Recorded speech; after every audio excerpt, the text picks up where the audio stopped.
Picture yourself standing in a field on a perfectly clear night, far from any city lights. Above you, thousands of stars sparkle against the velvet darkness, each one a distant sun burning across impossible distances.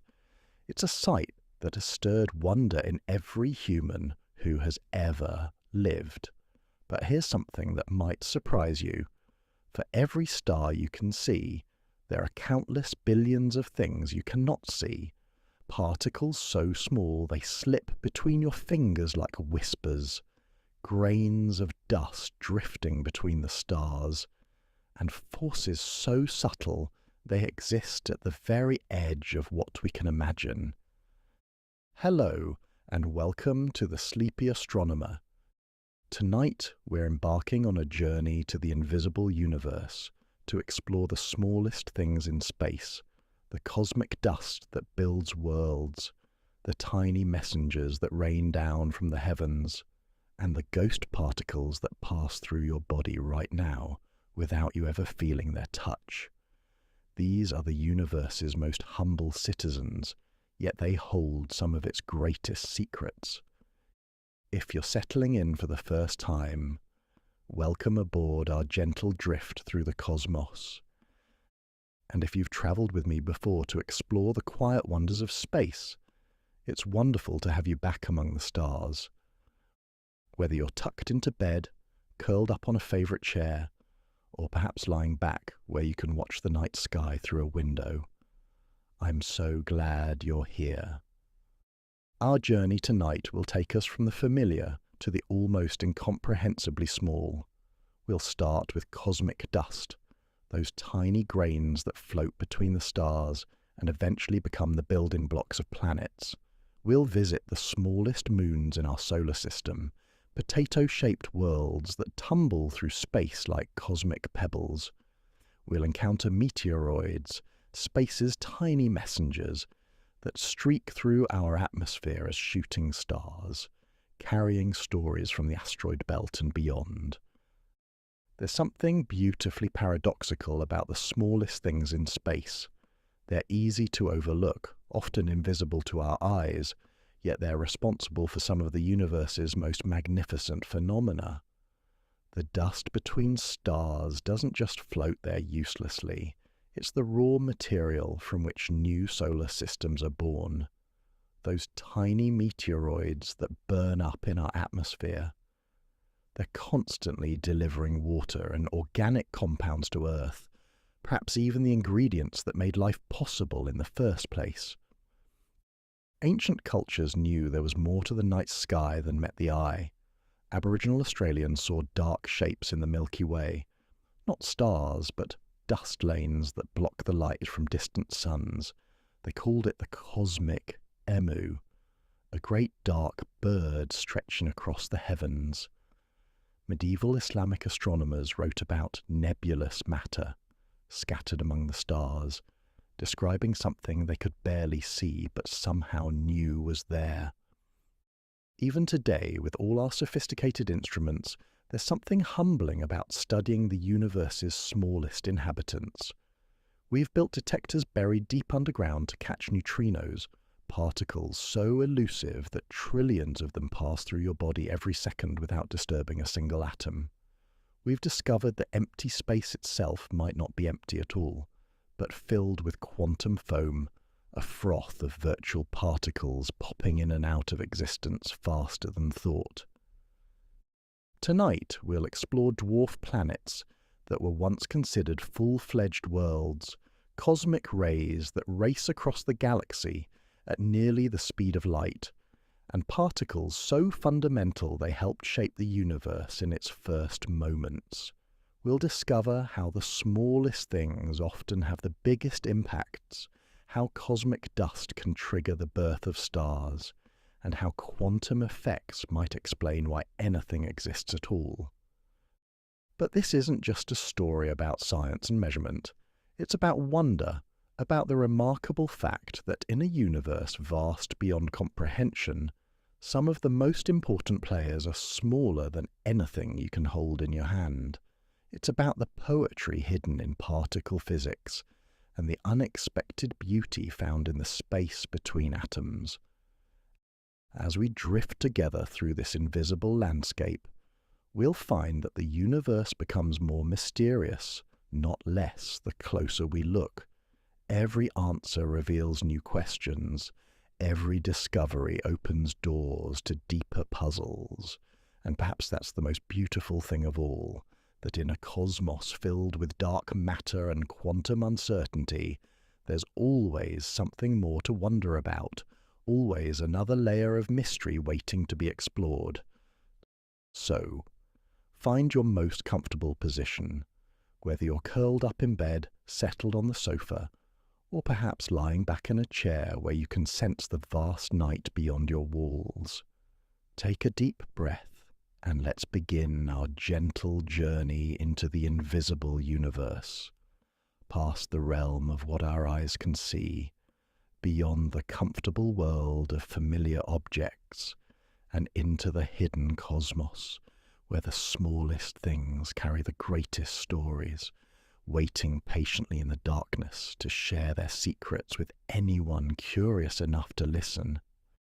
If you were to reach out your hand right now and try to catch a grain of cosmic dust, you'd be attempting something remarkably difficult. Not because cosmic dust is rare, quite the opposite actually.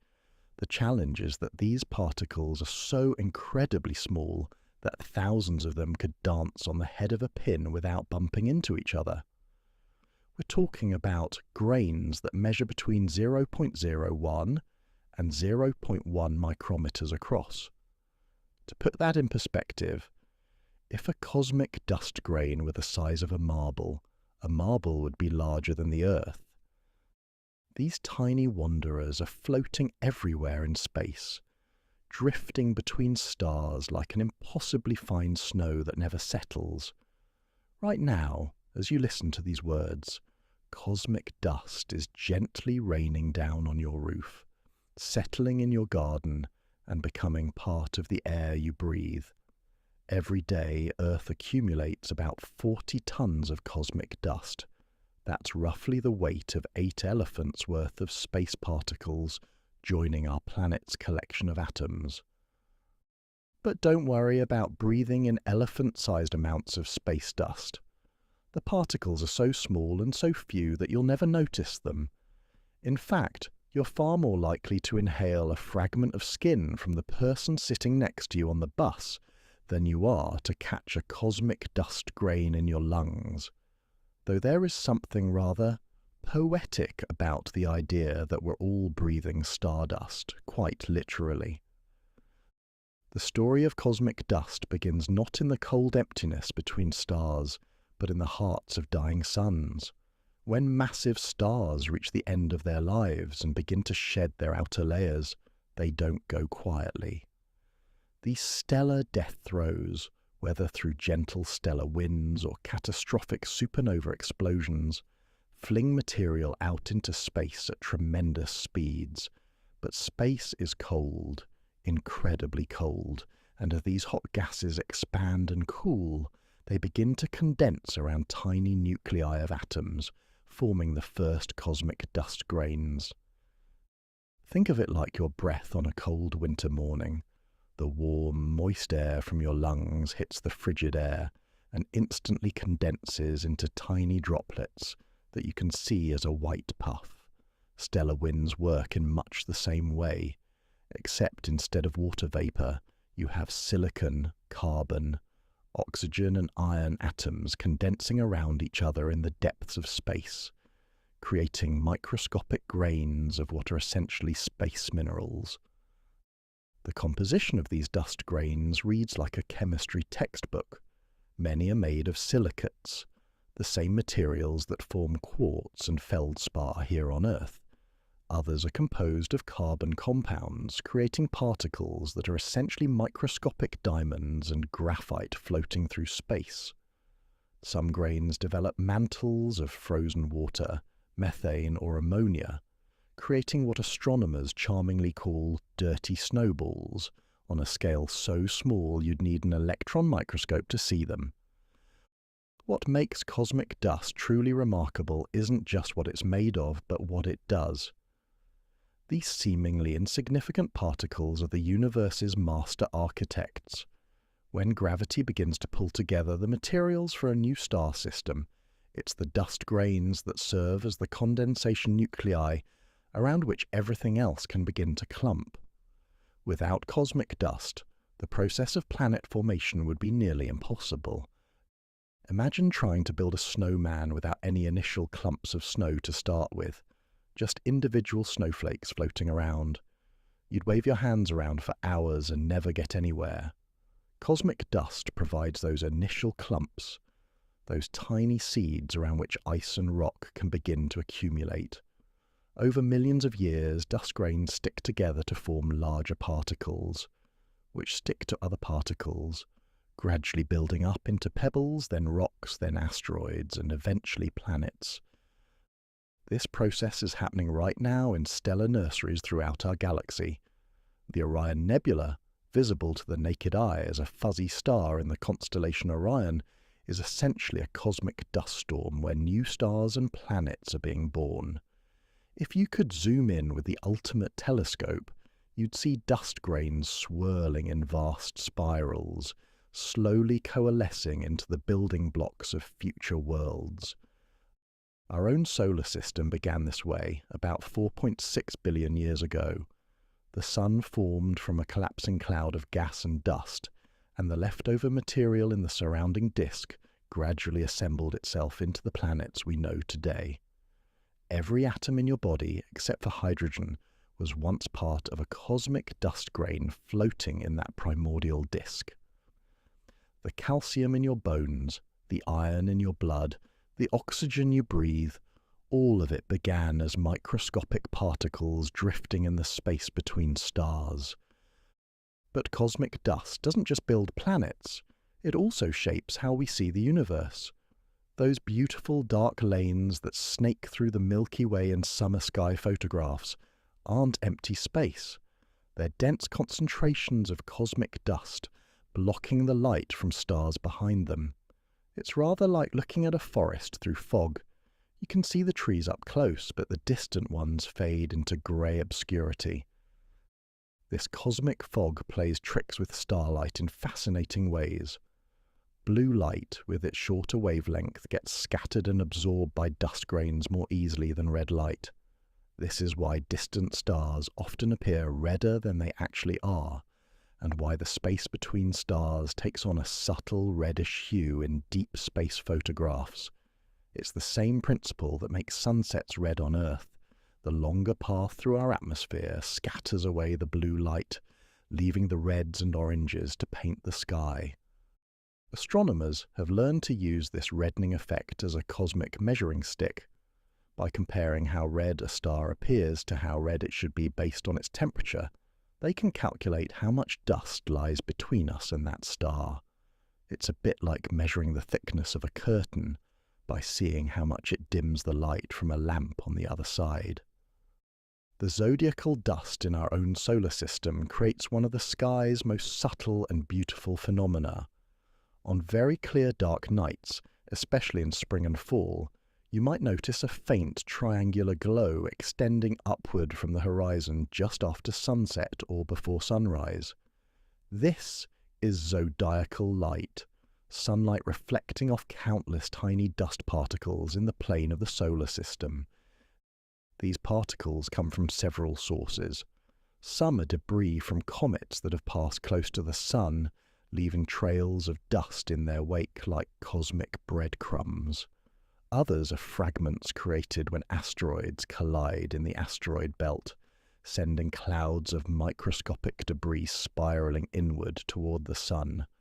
And some, believe it or not, come from our own moon, blasted off its surface by the constant bombardment of micrometeorites. The discovery and study of cosmic dust has been one of astronomy's great detective stories. In the early 20th century, astronomers noticed that distant galaxies seemed dimmer than they should be, leading some to propose that the universe might be filled with obscuring material. But it wasn't until the 1960s and 70s, with the development of infrared astronomy, that cosmic dust revealed its true nature. Dust grains absorb visible light and re-emit it as infrared radiation, essentially heat. When astronomers finally had instruments sensitive to this infrared glow, the universe suddenly lit up with previously invisible structures. Entire galaxies that had been hidden behind veils of dust became visible for the first time. It was like switching on heat vision goggles and discovering that the night is actually full of warm objects you never knew were there. Space missions have brought us even closer to understanding cosmic dust. The Stardust mission, launched in 1999, actually flew through the coma of a comet and collected thousands of cosmic dust particles in a special aerogel collector, a material so light and fluffy that dust grains could embed in it without being destroyed. When these samples returned to Earth, scientists found particles that were among the oldest materials in the solar system, preserved unchanged since before the sun began to shine. These tiny time capsules told remarkable stories. Some grains showed evidence of having been heated to extreme temperatures, then rapidly cooled, signatures of formation in stellar winds or supernova explosions. Others contained minerals that could only have formed in the presence of liquid water, hinting at processes occurring in the early solar system that we're only beginning to understand. The cultural impact of cosmic dust extends far beyond astronomy textbooks. When Carl Sagan famously said, "We are made of star stuff," he was talking about cosmic dust. Every element heavier than hydrogen and helium was forged in the nuclear furnaces of stars, expelled as stellar winds and supernova explosions, and incorporated into cosmic dust grains that eventually became part of planets, oceans, and living things. This idea has captured imaginations around the world. Musicians have written songs about stardust, poets have crafted verses about cosmic ancestry, and artists have created works inspired by the idea that we are, quite literally, children of the stars. There's something deeply moving about the realization that the universe is not separate from us. We are part of it, made from the same materials that drift between distant suns. Ancient cultures, without the benefit of telescopes or space missions, still recognize something special about the dust of the heavens. Aboriginal Australian peoples saw the dark dust lanes in the Milky Way not as empty space, but as the shadow of a great emu stretching across the sky. These dark nebulae, they understood, were as much a part of the cosmic story as the bright stars themselves. Medieval Islamic astronomers, with their careful observations and detailed star catalogues, wrote about the nebulous matter they could glimpse between the stars. They didn't know they were seeing cosmic dust, but they recognized that space was not empty, that there were substances and structures beyond the realm of individual stars. Even in our modern era, cosmic dust continues to inspire and mystify. NASA's Planck satellite has mapped the cosmic microwave background, the afterglow of the Big Bang itself, and found it subtly altered by intervening dust clouds. These tiny particles, no bigger than smoke, are helping us understand the structure and evolution of the entire universe. Climate scientists are discovering that cosmic dust might even influence weather patterns on Earth. Some researchers suggest that variations in the amount of cosmic dust entering our atmosphere could affect cloud formation and, consequently, global temperatures. It's a reminder that Earth doesn't exist in isolation. We're constantly interacting with our cosmic environment in ways both large and small. As you settle deeper into your evening rest, consider this. The sheets you're lying on, the pillow supporting your head, the very air in your lungs, all of it contains atoms that were once cosmic dust, drifting in the darkness between stars. You are not just an observer of the universe. You are a collection of the universe's smallest building blocks, temporarily assembled into the remarkable pattern that is you. Tomorrow, as the sun rises and illuminates another day, billions of cosmic dust grains will continue their ancient journey through space, some destined to become part of new worlds, others to drift forever in the cosmic wind. And somewhere in that vast darkness, new dust grains are forming around dying stars, beginning their own billion-year journey toward becoming the building blocks of future planets, future life, future dreamers wondering about their place in the cosmic dance. In the grand architecture of the universe, cosmic dust might be the smallest component, but it's also one of the most essential. Without these microscopic wanderers, there would be no planets, no oceans, no forests, and no quiet nights like this one, lying in the darkness and marvelling at the hidden structures that connect us to the stars. Have you ever made a wish on a shooting star? If so, you've participated in one of humanity's oldest traditions, one that connects you to countless generations who have gazed up at the night sky and seen the same brief streaks of light painting silver trails across the darkness. But here's something that might surprise you about those falling stars. They're not stars at all, and they're not really falling. They're tiny fragments of space, most no bigger than grains of sand, announcing their arrival in Earth's atmosphere with a final brilliant flash of light. These cosmic visitors are called meteoroids when they're travelling through space, meteors when they're burning up in our atmosphere, and meteorites if any pieces manage to survive the journey all the way to the ground. It's a bit like having 3 different names for the same person, depending on whether they're at home, travelling to work, or sitting at their office desk. The terminology might seem overly complicated, but it reflects the remarkable transformation these tiny objects undergo during their brief, fiery journey through our sky. Most meteoroids are surprisingly small.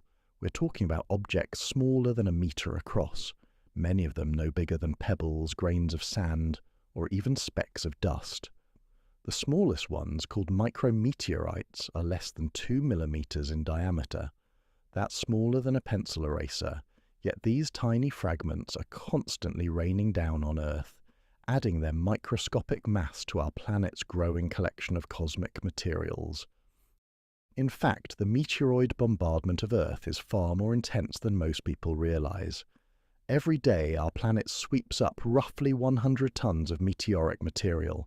That's about the weight of 50 automobiles worth of space debris joining our world's inventory of matter. Most of this material is so small that it burns up completely in the atmosphere, but the sheer volume is staggering. Over the course of a year, Earth accumulates about 37,000 tons of extraterrestrial material. It's as if we're driving a cosmic car through a perpetual bug storm, except the bugs are fragments of asteroids and comets. The truly remarkable thing about meteoroids is where they come from. These aren't random chunks of rock wandering aimlessly through space. Each one carries a story, a history written in stone and metal that can tell us about the early days of our solar system. Many meteoroids are fragments created when asteroids collide in the asteroid belt between Mars and Jupiter. Imagine 2 mountain-sized rocks smashing into each other at speeds of several kilometers per second. The impact doesn't just create a spectacular explosion, it sends countless fragments flying in all directions, some of which eventually find their way into Earth-crossing orbits. Other meteoroids have even more exotic origins. Some are chips knocked off the moon by asteroid impacts. Yes, we occasionally get lunar meteorites delivered right to our doorstep, no space missions required. Others come from Mars, blasted off the red planet's surface by massive impacts and sent on million-year journeys through interplanetary space before eventually encountering Earth. There's something almost poetic about the idea that you can find pieces of other worlds just lying on the ground, waiting to be discovered. Perhaps the most abundant source of meteoroids is comets. As these dirty snowballs approach the sun, solar radiation begins to vaporize their icy surfaces, releasing streams of dust and small rocky particles.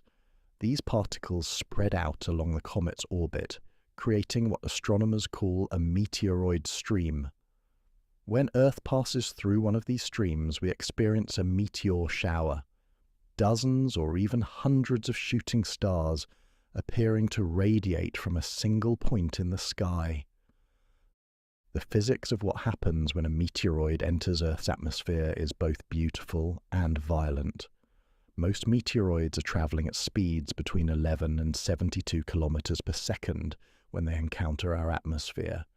To put that in perspective, a meteoroid moving at the lower end of that range would travel from New York to Los Angeles in about 6 minutes. At those speeds, the friction with atmospheric particles doesn't just heat the meteoroid, it ionizes the air around it, creating a glowing plasma trail that we see as a meteor. The smallest meteoroids, those micrometeorites we mentioned earlier, have a gentler fate. They're so tiny that they actually slow down in the upper atmosphere without heating up enough to create a visible trail.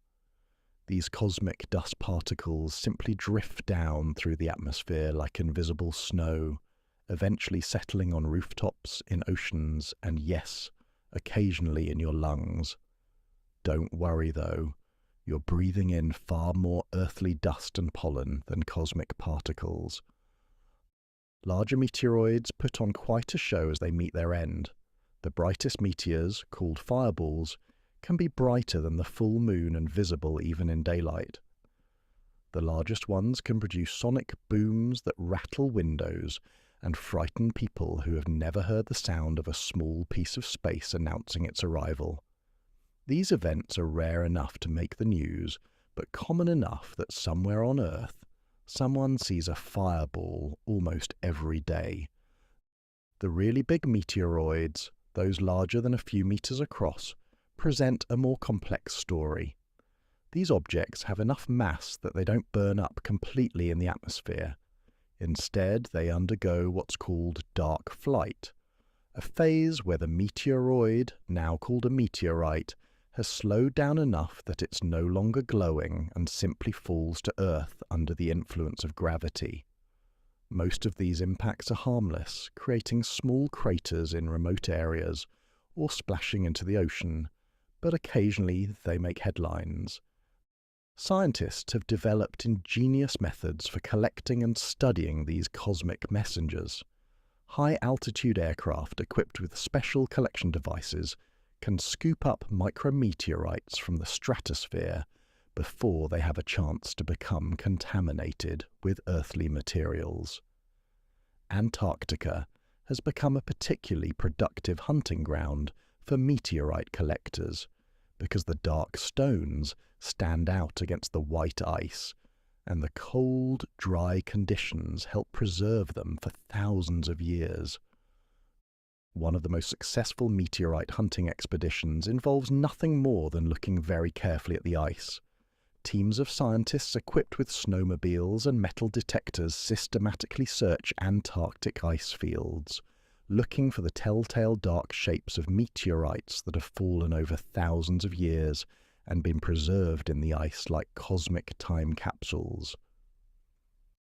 What these meteorites tell us about the early solar system is nothing short of remarkable. Some contain materials that are older than the Sun itself, pre-solar grains that condensed around other stars billions of years ago and somehow survived incorporation into our solar system. Others preserve evidence of the conditions that existed in the solar nebula 4.6 billion years ago, before the planets had even begun to form. Perhaps most intriguingly, some meteorites contain organic compounds, the carbon-based molecules that form the foundation of life as we know it. This doesn't mean that meteorites are carrying alien bacteria, though that possibility hasn't been completely ruled out.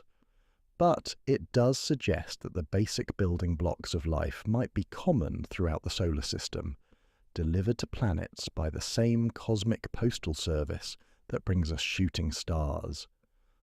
The cultural significance of meteoroids and meteors extends far back into human history.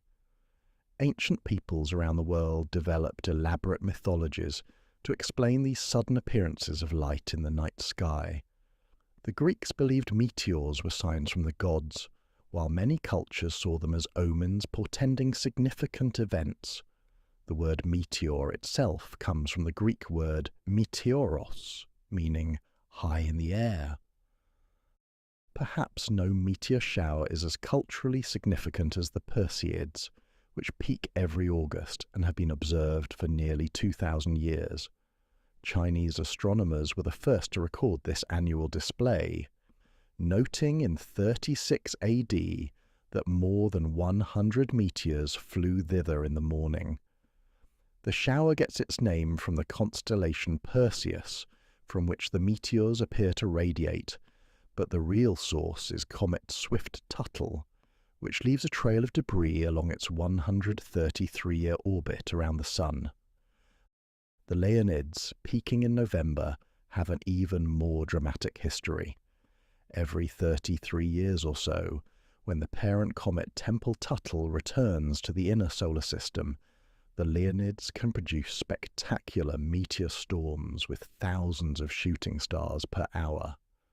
The most famous Leonid storm occurred in 1833, when observers across North America reported seeing meteors falling like snowflakes.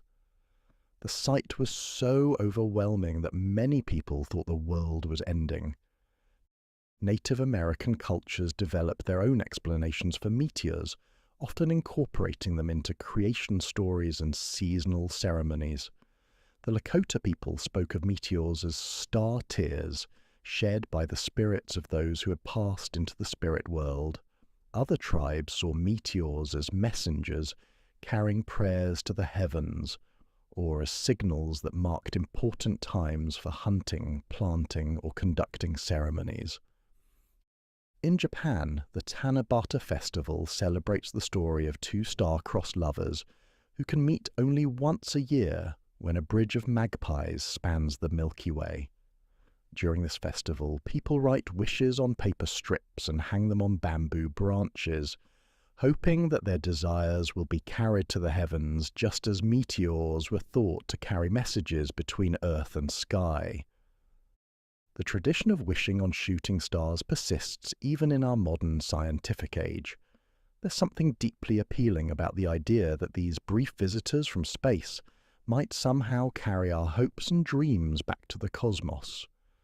While we now know that meteors are simply bits of space debris burning up in our atmosphere, the sense of wonder and possibility they inspire remains unchanged. Modern technology has transformed meteor watching from a casual hobby into a citizen science project. Networks of automated cameras now track meteors around the clock, calculating their orbits and helping scientists understand where these cosmic visitors originate. Amateur astronomers contribute valuable data by reporting unusual meteors and helping to triangulate the paths of potential meteorite falls. The search for meteorites has become something of a treasure hunt, with specimens commanding high prices from collectors and researchers alike. Lunar meteorites in particular are extraordinarily valuable because they represent samples of the Moon obtained without the expense of a space mission. A single gram of certified lunar meteorite can sell for more than $1,000, making it more valuable than gold.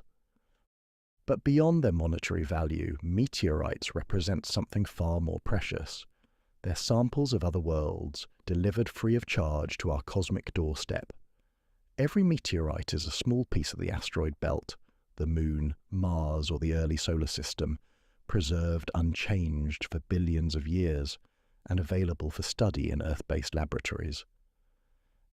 As you lie in the darkness tonight, perhaps near a window where you might glimpse the night sky, remember that you're experiencing a constant, gentle bombardment of cosmic visitors.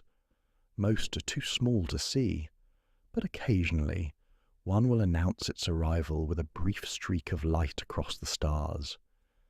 These tiny messengers, no bigger than pebbles, carry stories spanning billions of years and distances measured in astronomical units. The next time you see a shooting star streak across the night sky, take a moment to appreciate the remarkable journey that small fragment has completed.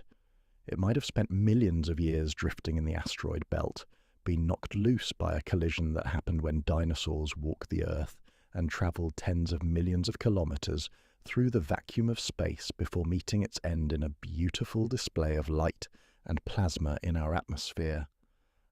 And if you do make a wish on that shooting star, remember that you're participating in a tradition as old as humanity itself, the desire to feel connected to something larger than ourselves, to send our hopes and dreams out into the vast cosmos that we're only beginning to understand.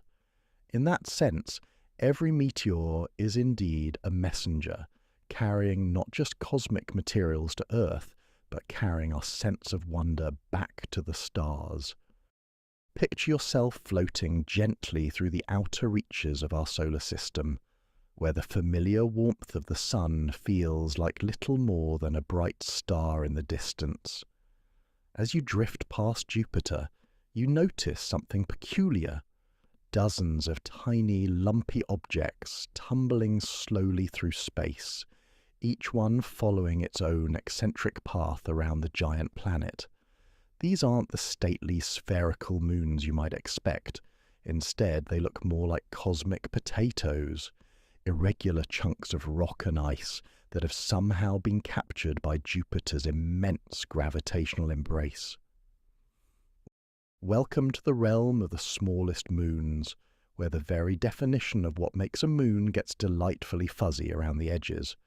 These are worlds that forgot to become round, satellites that tumble rather than spin gracefully, and companions so small that you could probably walk around their entire circumference in a single afternoon.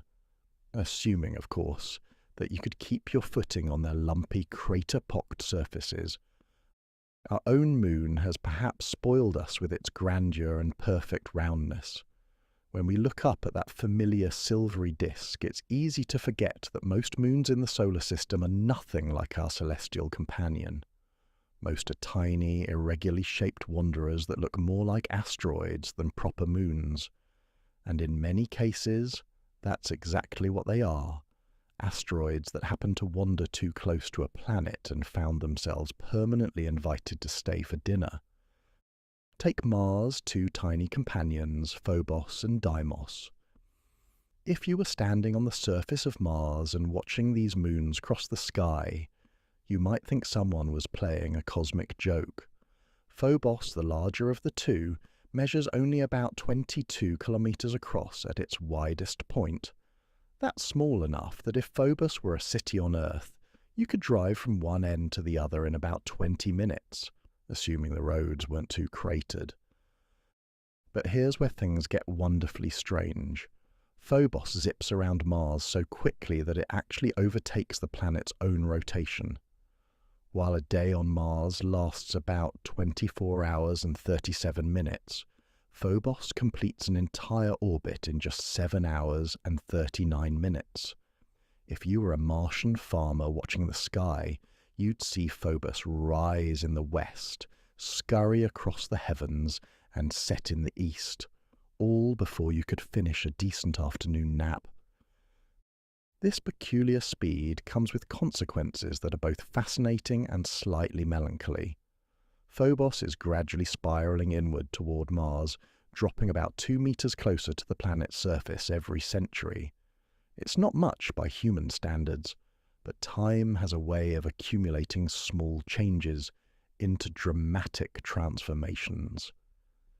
In about 30 to 50 million years, a blink of an eye in cosmic terms, Phobos will either crash into Mars or break apart under tidal forces, briefly turning the red planet into a ringed world before the debris settles back to the surface. There's something almost poignant about Phobos's fate, this small moon that has faithfully circled Mars for billions of years, only to be doomed by the very forces that keep it in orbit. It's a reminder that even in the seemingly stable realm of celestial mechanics, nothing lasts forever. Deimos, Mars' other moon, takes a more leisurely approach to its orbital duties. At only about 12 kilometers across, it's even smaller than Phobos, but it orbits much farther out, taking about 30 hours to complete one trip around Mars.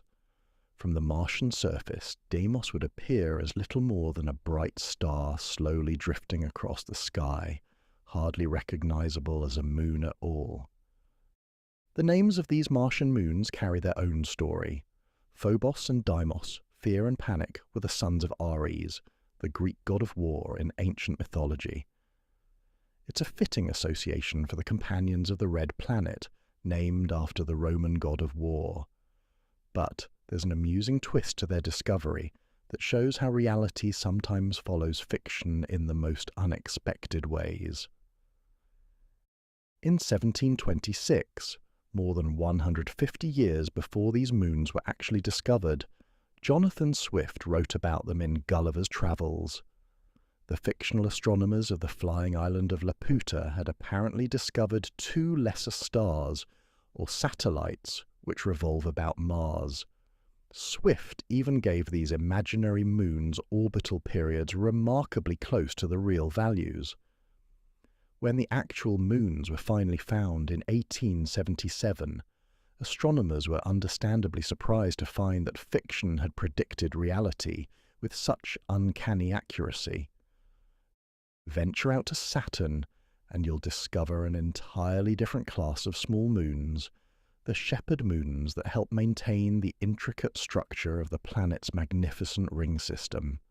These tiny worlds, with names like Pan and Daphnis, may be small, but they punch far above their weight when it comes to cosmic influence. Pan, measuring only about 35 kilometers across, orbits within a gap in Saturn's rings called the Cassini division. As this small moon travels along its orbit, its gravity gently sweeps up ring particles, keeping its orbital zone clear like a cosmic snowplow. The Cassini spacecraft revealed that Pan has developed a distinctive ridge around its equator, giving it an appearance that's been compared to everything from a flying saucer to a cosmic ravioli. This ridge formed over millions of years as ring material gradually accumulated around the moon's midsection. Even smaller is Daphnis, a mere 8 kilometers across, but this tiny moon creates some of the most beautiful features in Saturn's rings. As Daphnis orbits within the narrow Keeler gap, its gravity creates delicate waves in the surrounding ring material, elegant spiraling patterns that look like calligraphy written in ice and rock. These waves are so thin and precise that they wouldn't look out of place in a master artist's portfolio. There's something deeply satisfying about the idea that these smallest moons play such crucial roles in maintaining cosmic order. It's a bit like discovering that the most important gears in a vast clockwork mechanism are also the tiniest ones, the ones you'd never notice unless you looked very closely. Jupiter, being the gravitational giant of our solar system, has collected an impressive family of small moons over its 4.6 billion year history. Many of these are clearly captured asteroids, dark, irregularly shaped chunks of rock that now follow distant elliptical orbits around the giant planet. Some of these moons actually orbit backwards, travelling in the opposite direction to Jupiter's rotation. This retrograde motion is like a cosmic fingerprint, clear evidence that these moons were once independent asteroids that approached Jupiter from unexpected angles and found themselves permanently captured. The capture process itself is surprisingly delicate. For an asteroid to become a moon, it needs to lose just the right amount of energy at just the right moment. Too much energy, and it will swing around the planet and head back into space like a cosmic boomerang. Too little, and it will crash into the planet's surface. The successful captures we see today represent the fortunate few that happen to have precisely the right conditions. A reminder that sometimes the most important events in the cosmos come down to exquisite timing. What's particularly intriguing about many of these small moons is how fragile they appear to be. Some are so loosely bound together that they're more like flying gravel piles than solid chunks of rock. Saturn's moon Hyperion, for example, has such low density that it's probably about 40% empty space. If you could somehow scoop up a bucket of Hyperion material, it would float on water like a cosmic sponge. This porosity tells us something beautiful about how these moons formed. Rather than being violently smashed into their current shapes, many of them grew slowly and gently over millions of years, accumulating material bit by bit and trapping empty spaces in the process. It's a reminder that violence and drama aren't always necessary for creation. Sometimes the universe prefers to work with patience and subtlety. The smallest moons challenge our intuitions about what celestial bodies should look like and how they should behave. They don't fit neatly into our categories of planets and asteroids. They're too small to pull themselves into spheres, too irregular to spin smoothly, and often too distant to be seen without powerful telescopes. Yet they're undeniably moons, bound to their planets by the same gravitational forces that keep our own moon circling Earth. In many ways, these cosmic pebbles represent the universe's sense of humour. Just when we think we understand the rules of planetary systems, along come these tumbling, irregular, backward-orbiting oddities to remind us that space is far stranger and more wonderful than our earthbound imaginations might suggest. As spacecraft missions have visited these small worlds, they've revealed them to be far more complex and interesting than anyone expected. Instead of simple lumps of rock, many show evidence of geological activity, unusual surface features, and intricate relationships with their planetary systems. Each one is a unique world with its own history, its own character, and its own story to tell. Some researchers have suggested that these small moons might be among the most accessible destinations for future human space exploration. Their low gravity makes landing and takeoff relatively easy, and their small size means that a single expedition could explore an entire world in detail. There's something appealing about the idea of astronauts hopping from one small moon to another, like cosmic island hoppers exploring an archipelago of tiny worlds. Tonight, as you settle into the comfort of your bed, remember that far above you, dozens of these small moons are quietly going about their ancient business. Phobos is racing around Mars at breakneck speed, slowly spiraling toward its eventual doom. Daphnis is creating beautiful waves in Saturn's rings with the precision of a master calligrapher. Jupiter's captured asteroids are following their eccentric paths through the outer reaches of the Jovian system. Each of these small worlds carries its own story, written in craters and ridges, in the way it tumbles through space, in the materials that make up its surface. Some are probably as old as the solar system itself, fragments of the primordial disk from which the planets formed. Others might be relative newcomers, captured only recently in cosmic terms, perhaps when your own ancestors were just beginning to walk upright on Earth. The surfaces of these small moons are museums of impact history, preserving evidence of collisions that happened millions or billions of years ago. Unlike Earth, where wind and water and geological activity constantly erase the past, these airless worlds keep perfect records of every rock that has ever struck them. Each crater is a timestamp, each boulder a piece of evidence in the ongoing investigation into how our solar system evolved. Some of these moons may even harbour secrets we've yet to discover. Could there be pockets of ice hidden in their shadowed craters? Might some contain organic compounds left over from the early solar system?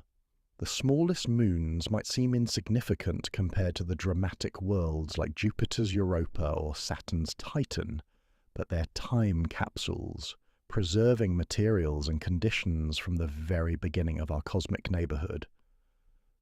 Future explorers might find these small moons to be perfect stepping stones for journeys to the outer solar system. Their low gravity would make landing and takeoff relatively easy.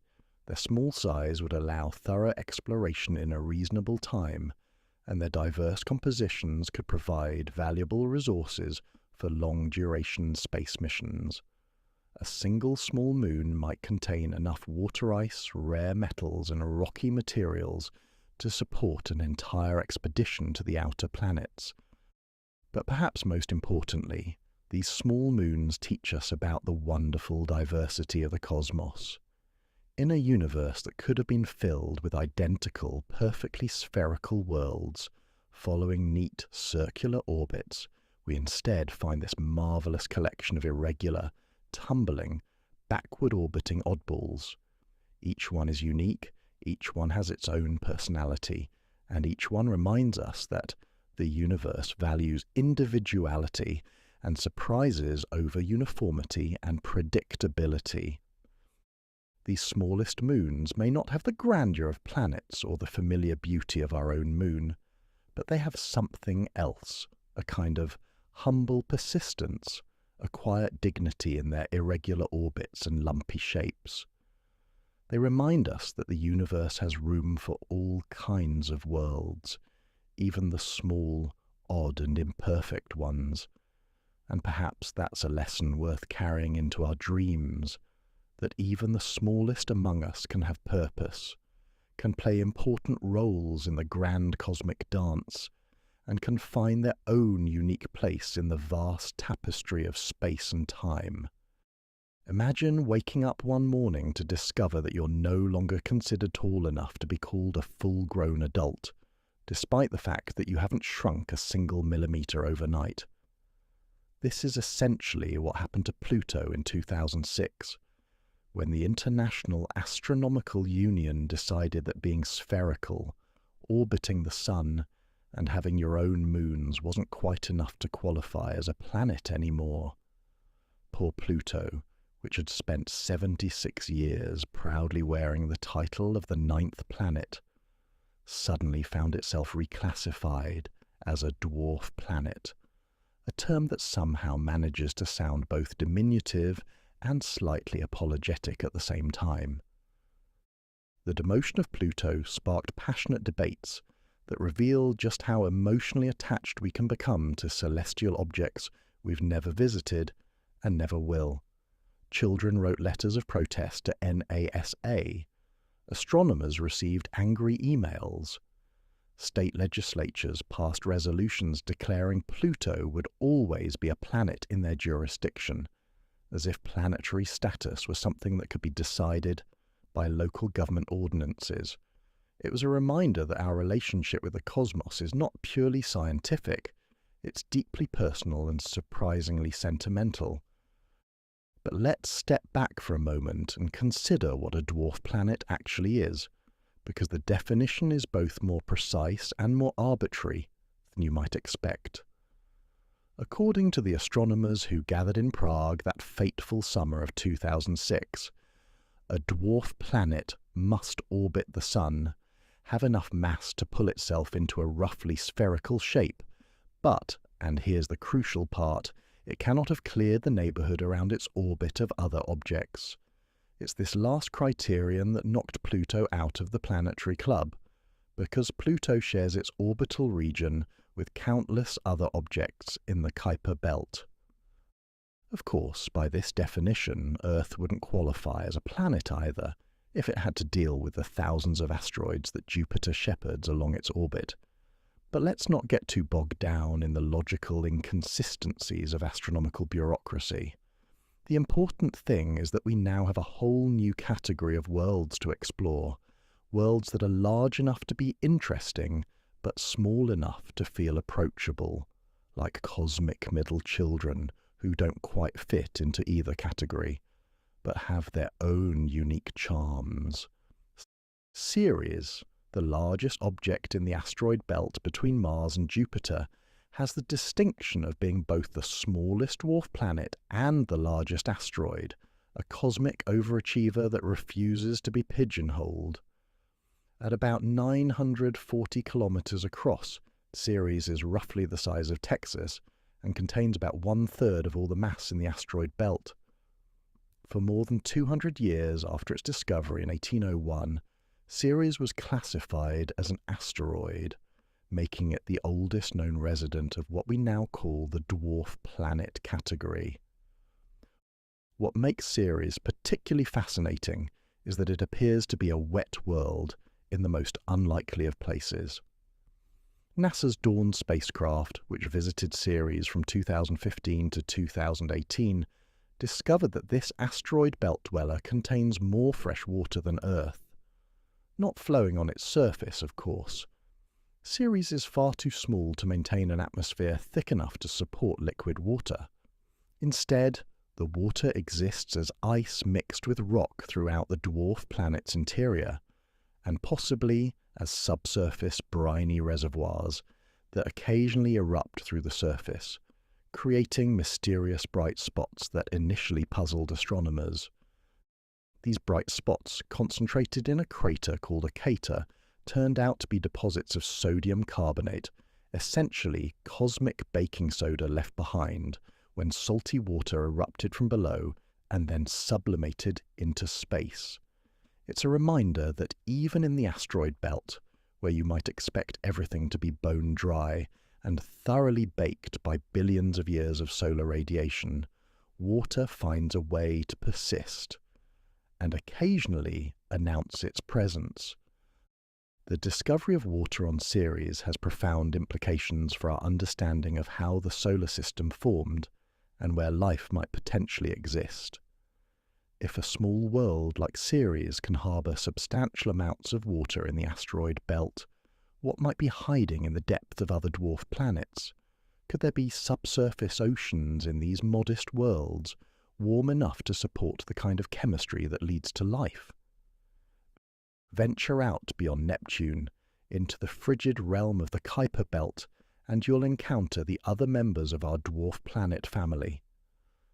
This is where Pluto resides, along with companions like Eris, Makemake and Haumea, worlds so distant that sunlight takes more than 4 hours to reach them, and so cold that the air would freeze solid long before you could take your first breath.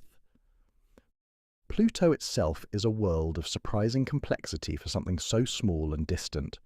At about 2,370 kilometers across, it's smaller than Earth's moon, but it has managed to maintain a thin atmosphere and host the most complex geological processes of any world in the outer solar system.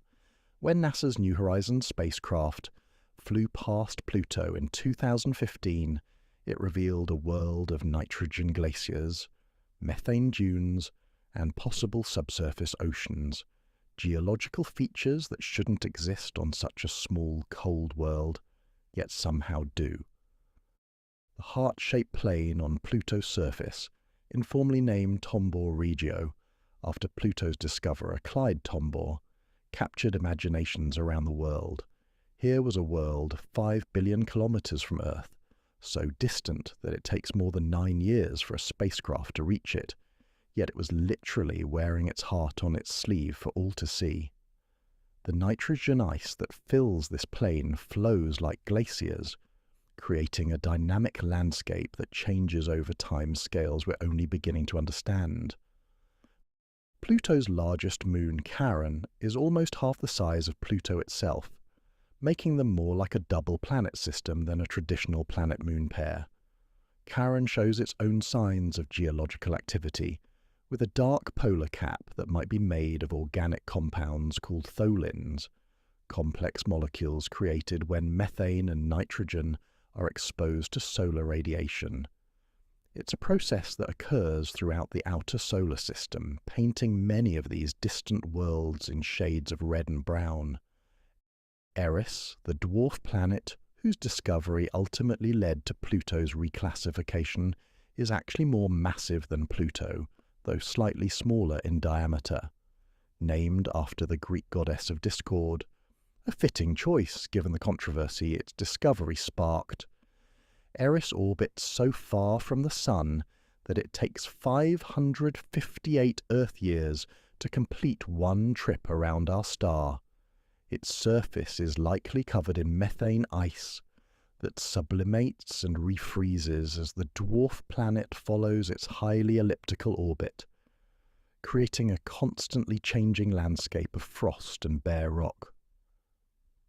Make, named after the creation deity of Easter Island's Rapa Nui people, is another Kuiper Belt dwarf planet that defied expectations when astronomers realized it was almost entirely lacking in the light hydrocarbons that coat most other objects in its region. Instead, Make appears to be covered primarily in frozen methane and nitrogen, giving it a bright, reflective surface that makes it one of the most luminous objects in the Kuiper Belt. Perhaps the most unusual dwarf planet is Haumea, an elongated world that spins so rapidly it has pulled itself into the shape of a cosmic football. Named after the Hawaiian goddess of fertility and childbirth, Haumea completes one rotation in just under 4 hours, so fast that material at its equator experiences almost zero gravity. This rapid rotation is thought to be the result of a massive collision in Haumea's past, an impact so violent that it not only set the dwarf planet spinning like a top, but also knocked off chunks that became its 2 small moons, and possibly created an entire family of related objects in the Kuiper Belt. The naming of these distant worlds reflects our attempt to bring human culture and meaning to the furthest reaches of the solar system. While the traditional planets received names from Roman mythology, the dwarf planets have drawn from a more diverse pantheon. Haumea honours Polynesian mythology, Make celebrates the beliefs of the Rapa Nui people, and future dwarf planets will likely continue this trend of recognizing the rich mythological traditions from cultures around the world. There's something wonderfully democratic about dwarf planets. They don't have the gravitational dominance of the major planets, which clear their orbital neighborhoods through sheer force. Instead, they coexist peacefully with their neighbors, sharing orbital space in a kind of cosmic commune. Pluto shares its region with thousands of other Kuiper Belt objects. Ceres mingles amicably with the asteroids, and all of them seem perfectly content with their diminished status. This coexistence might actually be a more realistic model for how most planetary systems work. Our solar system, with its 8 dominant planets ruling vast, empty orbital zones, might be the exception rather than the rule. Many other star systems show evidence of multiple planets sharing orbital regions, suggesting that the dwarf planet model of peaceful coexistence might be more common throughout the universe than the imperial model of planetary dominance we see in our own neighborhood. The study of dwarf planets has also revealed the incredible diversity of small worlds in our solar system. Each one is unique, with its own composition, surface features and history. Some are rocky and dry, others are rich in ice. Some spin rapidly, others rotate sedately. Some have moons, others travel alone. This diversity suggests that the formation of small worlds is a much more complex and varied process than we once thought. Future missions to dwarf planets promise to reveal even more surprises. The European Space Agency is planning a mission to Ceres to study its subsurface ocean in detail. NASA has proposed missions to visit multiple dwarf planets in the Kuiper Belt, potentially revolutionizing our understanding of the outer solar system. Each of these worlds represents a different experiment in planetary formation, a different solution to the problem of how to build a world from the raw materials available in space. The controversy over Pluto's reclassification has largely faded, replaced by excitement about what we're learning from these newly defined worlds. Children who once mourned Pluto's demotion now grow up learning about dozens of dwarf planets, each with its own fascinating characteristics. The solar system has become a richer, more diverse place, populated not just by 8 major planets, but by a whole extended family of smaller worlds, each deserving of study and appreciation. As you drift off to sleep tonight, consider that somewhere in the darkness beyond Neptune, Pluto is slowly tumbling through space, its thin atmosphere gently snowing nitrogen onto the heart-shaped plane that captured our imaginations. Ceres is quietly circulating its underground oceans, while Haumea spins like a cosmic top, and Eris follows its lonely path through the outer darkness. These worlds may have been demoted in name, but they've been elevated in our understanding. They're not failed planets or cosmic afterthoughts. They're a reminder that the universe is more creative and diverse than our simple categories can capture. In a cosmos where size isn't everything and dominance isn't the only measure of importance, dwarf planets teach us that sometimes the most interesting stories come from the middle ground, from the worlds that are neither giants nor specks of dust, but something wonderfully, uniquely in between. The dwarf planets remind us that classification is a human invention, a way of organizing our knowledge that sometimes says more about our need for order than about the actual nature of the things we're trying to classify. The universe doesn't care about our categories. It simply is, in all its messy, complex, beautiful diversity. And perhaps that's the most important lesson these demoted worlds can teach us, that wonder doesn't depend on status, that small can be just as remarkable as large, and that being reclassified doesn't diminish the fundamental mystery and beauty of being a world suspended in the cosmic dark. Right now, as you lie there in the gentle darkness listening to these words, you're being bombarded by invisible visitors from the deepest reaches of space. They're passing through your body at this very moment, through your skin, your bones, your brain, most of them without disturbing so much as a single atom along the way. These are cosmic rays, though the name is wonderfully misleading since they're not rays at all, but particles, tiny fragments of atoms that have travelled unimaginable distances across the galaxy, carrying with them the energy of some of the most violent events in the universe. The term cosmic rays was coined back when scientists first detected them in the early 1900s and assumed they were some form of electromagnetic radiation, like X-rays or gamma rays. It wasn't until later that researchers realized they were dealing with actual particles, mostly protons, the nuclei of hydrogen atoms, along with a smaller number of heavier atomic nuclei and electrons. But by then, the name had stuck, and we're still calling them rays more than a century later. It's one of those delightful quirks of scientific nomenclature, like how we still talk about sunrise and sunset, even though we know perfectly well that it's the Earth doing the moving. These cosmic bullets come to us from everywhere in the galaxy, and possibly beyond. Some originate from the Sun, part of the constant stream of charged particles called the solar wind. But the most energetic cosmic rays, the ones that really capture scientists' imaginations, come from much more dramatic sources. Supernova explosions, where massive stars end their lives in cataclysmic blasts that briefly outshine entire galaxies.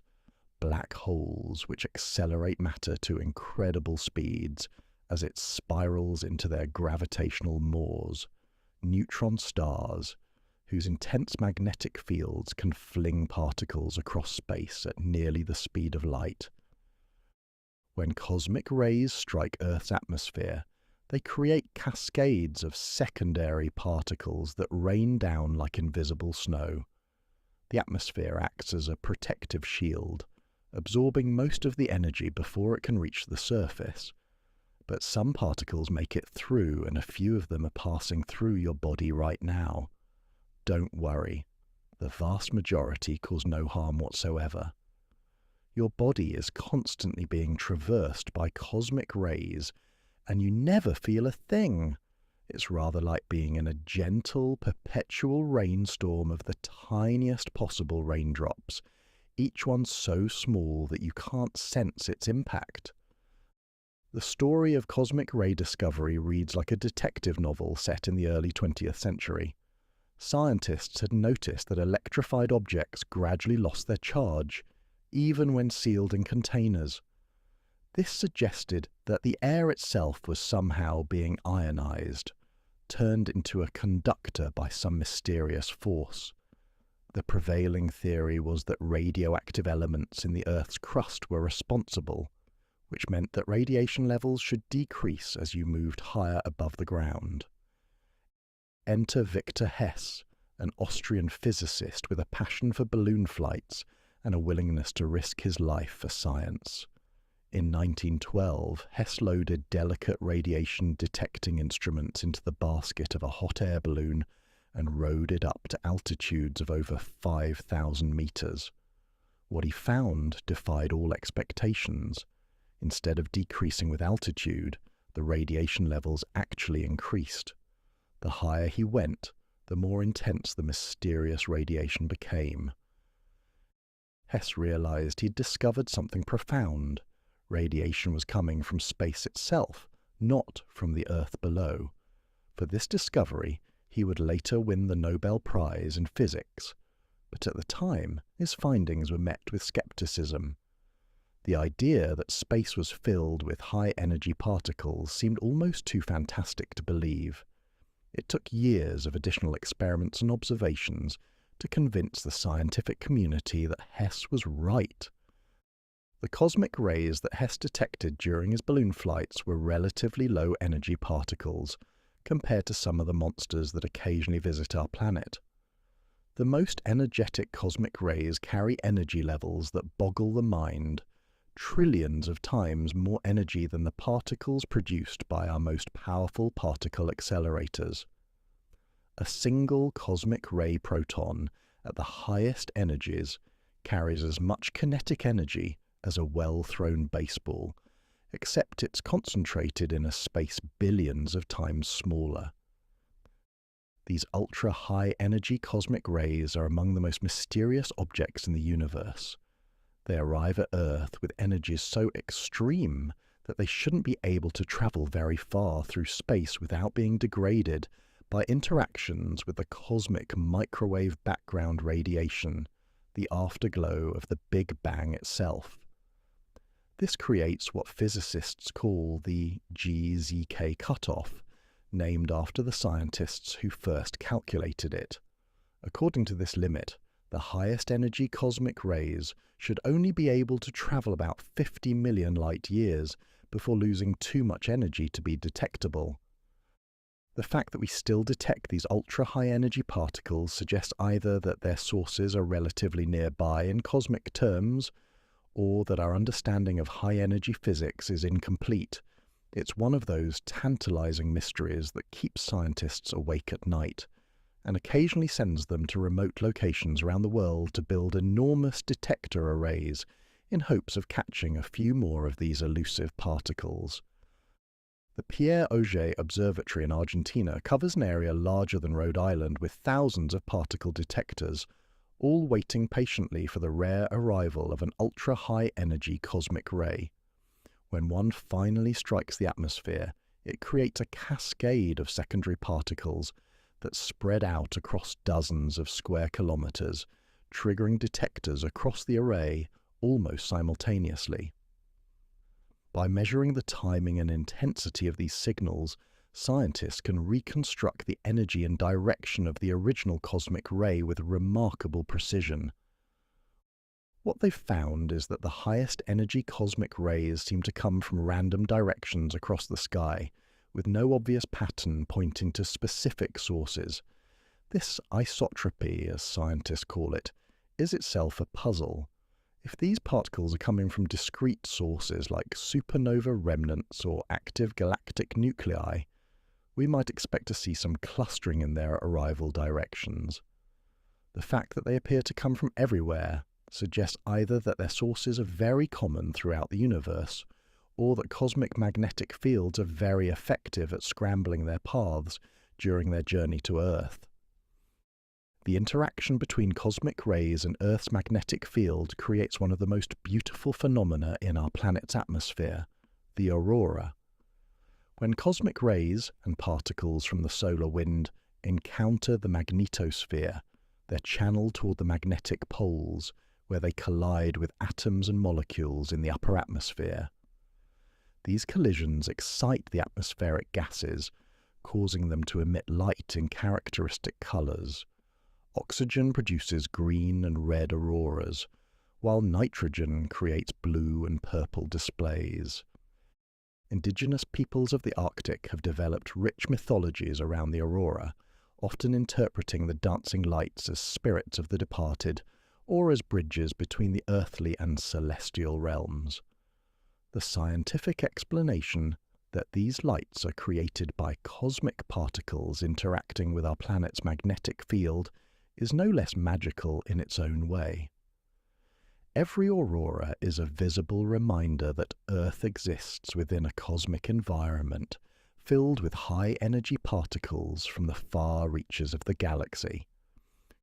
Cosmic rays also play unexpected roles in Earth's climate and atmospheric chemistry. When high-energy particles strike the atmosphere, they create ionization trails that can serve as condensation nuclei for cloud formation. Some researchers have suggested that variations in cosmic ray flux might influence global cloud cover and, consequently, climate. It's a controversial idea that's still being investigated, but it highlights the complex interconnections between Earth and its cosmic environment.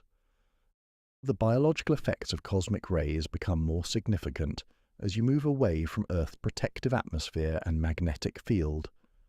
Astronauts on the International Space Station experience cosmic ray doses about 100 times higher than people on Earth's surface. On long-duration missions to Mars, cosmic ray exposure would be a major health concern, potentially increasing cancer risks and causing other radiation-related health problems. Interestingly, cosmic rays might have played a role in the evolution of life on Earth. Some scientists have proposed that cosmic ray-induced mutations could have provided some of the genetic variation that drives natural selection. It's a speculative idea, but it suggests that we might owe our very existence in part to these tiny visitors from space. The detection of cosmic rays has led to the development of increasingly sophisticated technologies.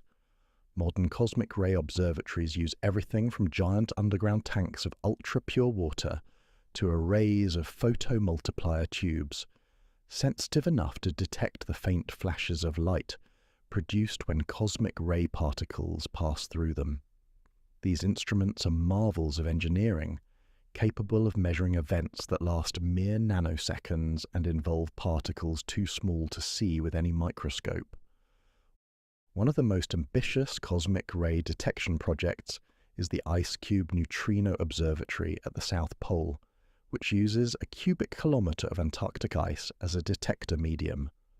While primarily designed to detect neutrinos, those ghostly particles we'll explore in our next chapter, IceCube also captures high-energy cosmic ray muons that penetrate deep into the ice. The observatory has detected cosmic ray events with energies exceeding anything produced by human-made accelerators, providing insights into the most extreme environments in the universe. The study of cosmic rays has also contributed to fundamental physics in unexpected ways. Many of the exotic particles predicted by quantum field theory were first discovered in cosmic ray interactions long before they could be produced in laboratory accelerators. Particles like muons, pions, and kaons were all found in cosmic ray showers decades before the construction of particle accelerators, powerful enough to create them artificially. There's something humbling about cosmic rays that speaks to our place in the universe. These particles began their journeys in events so violent they can barely be imagined.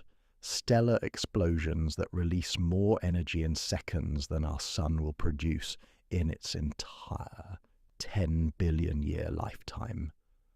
They've travelled across the galaxy for thousands or millions of years, threading their way through magnetic fields, dodging encounters with interstellar gas clouds, and somehow managing to find their way to our small corner of space.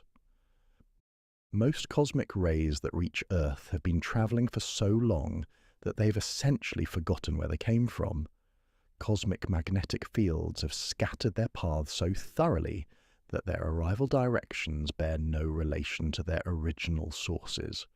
In a sense, they're cosmic amnesiacs, carrying enormous energies, but no memory of the cataclysmic events that set them in motion.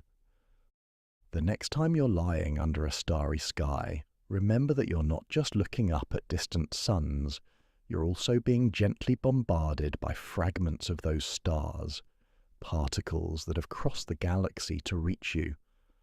Some of the atoms in your body were once part of cosmic rays that struck Earth millions of years ago, became incorporated into the atmosphere, and eventually found their way into the water you drink, the food you eat, and the air you breathe. In this sense, cosmic rays connect us to the broader universe in the most intimate way possible. They're not just abstract phenomena studied by scientists in remote observatories.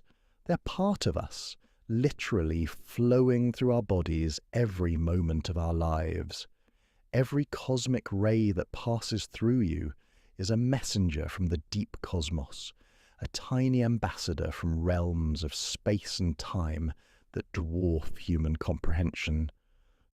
Tonight, as you settle into sleep, imagine the cosmic rays passing silently through your bedroom, through your body, carrying their ancient energies on journeys that began in stellar explosions and will end in encounters with Earth's atmosphere or surface.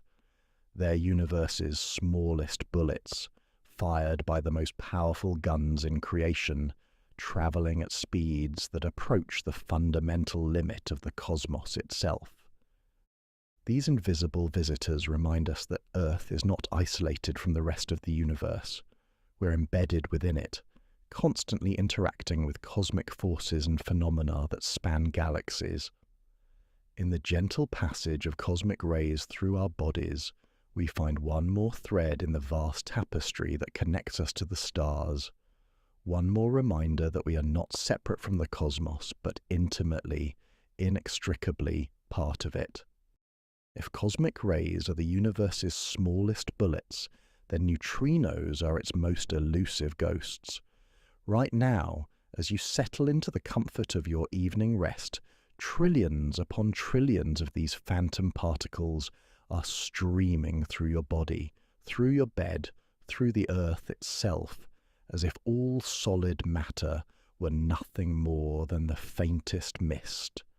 They pass through you at nearly the speed of light, carrying messages from the hearts of distant stars, from the nuclear furnaces of our own sun, and from the very first moments after the Big Bang itself. The ghostly nature of neutrinos is almost impossible to comprehend. Imagine trying to catch smoke with a butterfly net, except the smoke is 1 trillion times more elusive, and your net is made of ordinary matter. In the time it takes you to blink, roughly 100 billion neutrinos from the sun alone have passed through each square centimetre of your body.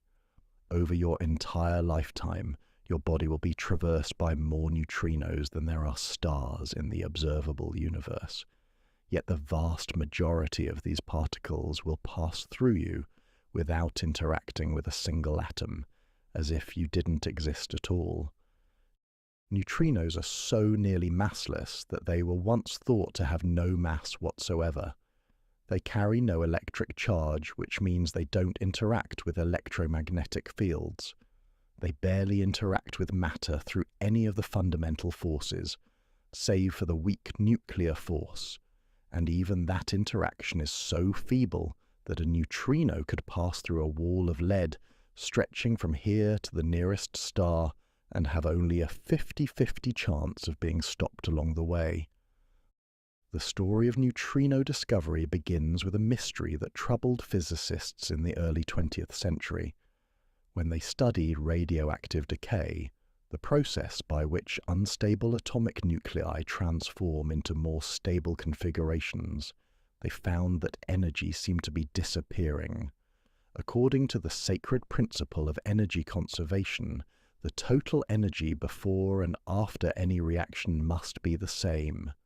But in certain types of radioactive decay, some energy appeared to simply vanish without a trace. This was deeply troubling to physicists, who had built much of their understanding of the universe on the foundation that energy cannot be created or destroyed, only transformed from one form to another. Some seriously considered the possibility that energy conservation might not apply at the atomic scale, a revolutionary idea that would have overturned fundamental physics. But Wolfgang Pauli, an Austrian physicist known for his sharp wit and even sharper scientific intuition, proposed what he called a desperate remedy. In 1930, he suggested that the missing energy wasn't disappearing at all. It was being carried away by a new type of particle, one so elusive that it had never been detected. Pauli was almost apologetic about this suggestion, writing to his colleagues that he had done a terrible thing by proposing the existence of a particle that might never be observed. Pauli's hypothetical particle was eventually named the neutrino, Italian for little neutral one, by the physicist Enrico Fermi. For more than 2 decades, neutrinos remained purely theoretical constructs, ghostly solutions to mathematical problems rather than real particles that could be studied in the laboratory. It wasn't until 1956 that Frederick Rains and Clyde Cowan finally managed to detect neutrinos experimentally, confirming Pauli's desperate remedy and earning themselves a Nobel Prize in the process. The detection of neutrinos required extraordinary ingenuity and patience. Rains and Cowan positioned their detector next to a nuclear reactor, which produces neutrinos in vast quantities as a byproduct of nuclear fission. Even with trillions of neutrinos streaming through their apparatus every second, they detected only a few interactions per hour. It was like trying to catch individual raindrops in a thunderstorm while wearing a blindfold and thick gloves. Since that first detection, the study of neutrinos has revealed them to be among the most abundant particles in the universe. They outnumber protons and neutrons by about 1 billion to 1, making them roughly as common as the photons of light that fill the cosmos. Yet because they interact so weakly with matter, they were among the last fundamental particles to be discovered and remain among the most difficult to study. The Sun is a prolific neutrino factory, producing them in vast quantities through the nuclear fusion reactions that power its core. Every second, the Sun converts about 600 million tons of hydrogen into helium, and in the process, it produces about 2 times 10 to the 38th power neutrinos, a number so large that if you tried to write it out in standard notation, you'd need a 2 followed by 38 zeros. These solar neutrinos stream outward in all directions, and about 65 billion of them pass through every square centimetre of Earth's surface every second. What makes solar neutrinos particularly valuable to scientists is that they provide a real-time view of what's happening in the Sun's core. Light produced in the Sun's centre takes thousands of years to work its way to the surface, bouncing around in a random walk through the dense solar plasma. But neutrinos travel at nearly the speed of light and interact so weakly with matter that they zip straight out of the Sun's core and reach Earth in just over 8 minutes. This means that when scientists detect solar neutrinos, they're observing nuclear reactions that occurred in the Sun's core just 8 minutes ago, not thousands of years in the past. It's like having a real-time window into the heart of our nearest star, a view that would be impossible with any other type of particle or radiation. The detection of solar neutrinos has also solved one of astronomy's great mysteries. For decades, experiments detected only about 1/3 as many solar neutrinos as theory predicted. This solar neutrino problem puzzled scientists and led some to question whether our understanding of stellar physics was fundamentally flawed. The solution turned out to be even more remarkable than the problem itself. Neutrinos, it was discovered, come in 3 different varieties or flavors: electron neutrinos, Morn neutrinos, and tau neutrinos.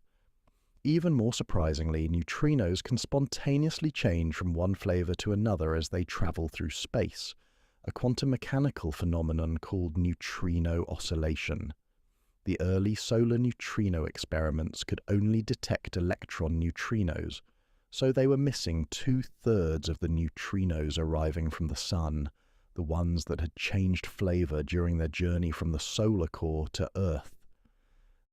This discovery of neutrino oscillation had profound implications beyond solving the solar neutrino problem. It proved that neutrinos must have mass, even if that mass is incredibly small. The fact that neutrinos have mass, however tiny, has important consequences for our understanding of the universe's evolution and ultimate fate. When cosmologists calculate the total mass of the universe, they have to include the contribution from neutrinos. While individual neutrinos are nearly massless, they're so numerous that their collective mass might be comparable to the mass of all the stars in the observable universe. This cosmic neutrino background could influence how large-scale structures like galaxies and galaxy clusters formed in the early universe. The neutrino background itself is a relic from the Big Bang, created when the universe was only about 1 second old and had cooled enough for neutrinos to stop interacting frequently with other particles. These primordial neutrinos have been streaming freely through space for nearly 14 billion years, and they surround us in a sea of ghostly particles with an average density of about 300 neutrinos per cubic centimetre. Unlike the cosmic microwave background radiation, which we can detect and map in exquisite detail, the cosmic neutrino background remains beyond our current technological capabilities to observe directly.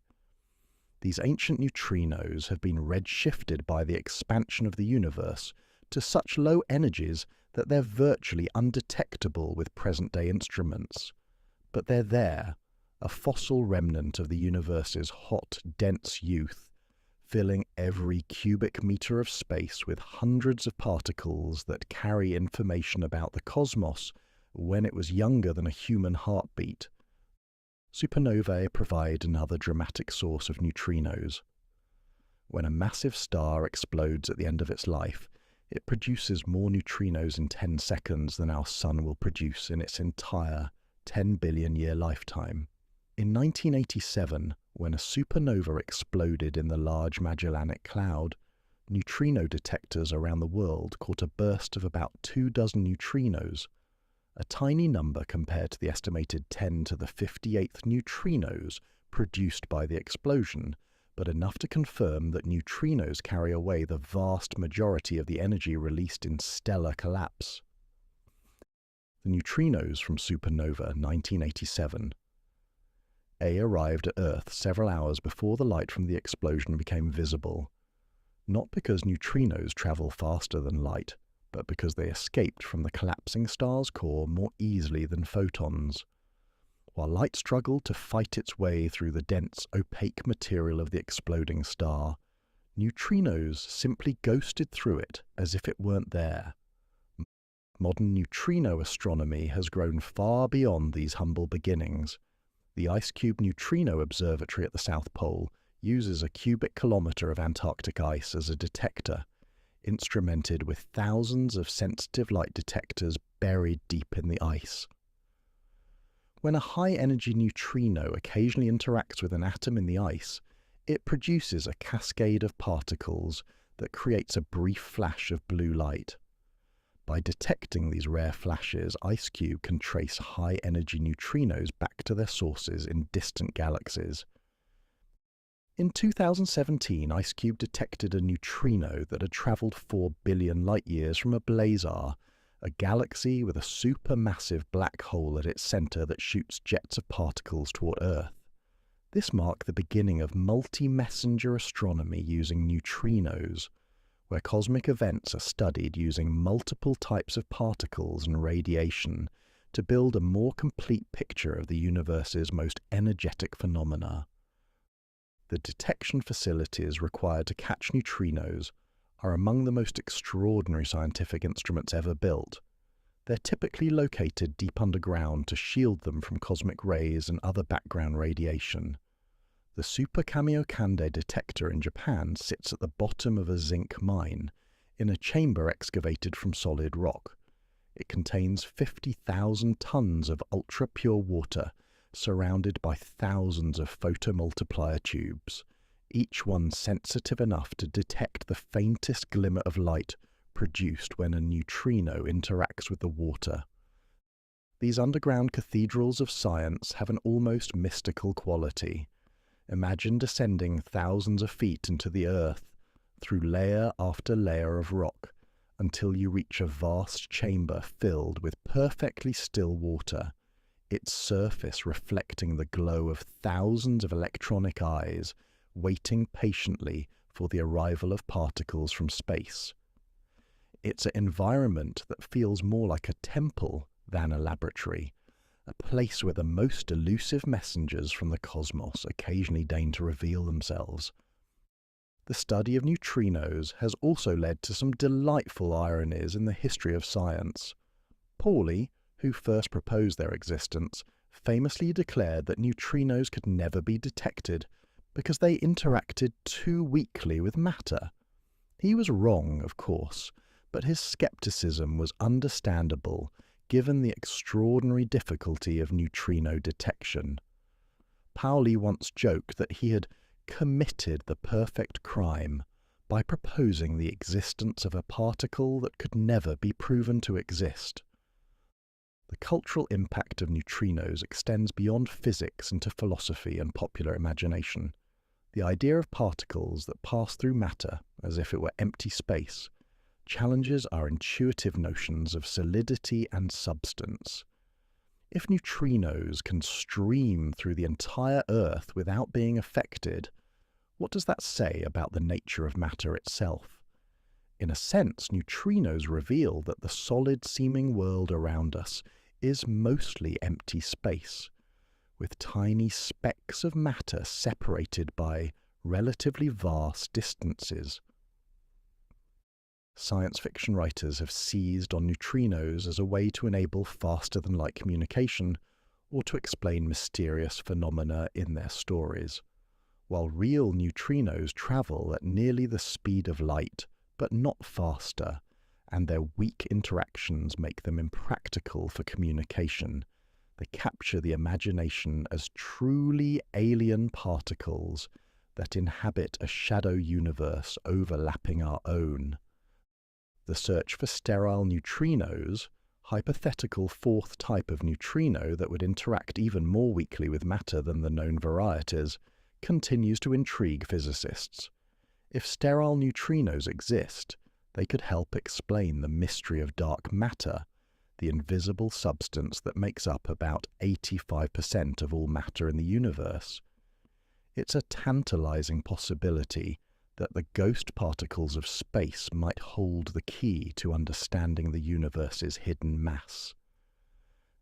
As you lie in the darkness tonight, contemplate the invisible river of neutrinos flowing through your bedroom, through your body, carrying with them the stories of stellar births and deaths, of black holes and neutron stars, of the universe's first moments and its ongoing evolution.